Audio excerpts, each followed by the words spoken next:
ìlérí Olúwa lèmi jẹ́ bí.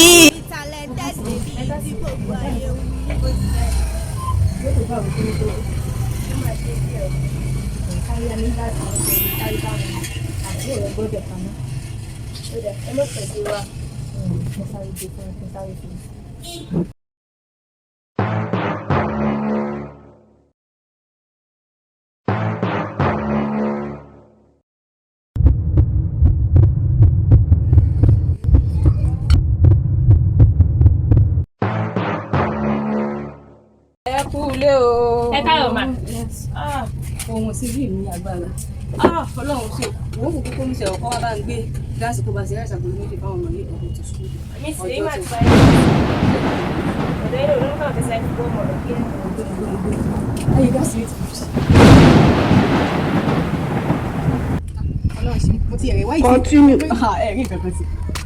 Lónìí ó dà mí mọ́ mi. Àwọn ayá gáàsì rẹ̀ sí ní sẹ́wà. Bàtà ìwà ìmọ̀ ìgbọ̀ pọ̀ lóyún báyìí. Tẹ́ bá sọ kankan yóò gbẹ̀mí sọ fún yín lọ́sàn-án yìí. Àwọn ọmọ èwo tá ló lọ ọmọ ìyá ká ló ní ìyókù. Nínú ọdún tí ó parí tọ́lọ́ láì kí tí gáàsì ṣe wà. Ẹ̀yin wá yá gáàsì ẹ bẹ̀rẹ̀ sí ní fi sẹ́wà. Ẹ fi gáàsì sẹ́wà láyé yìí. Nínú Nàìjíríà táwa yẹ wá yá gáàsì fi ṣe wà. Àwọn tó yá tẹ̀ fi yá gáàsì náà wọ́n ti gba oyè ojúkojú sí i. Ìfọ ara lẹ fi ń bú mi. Màá tún bá yín dákun.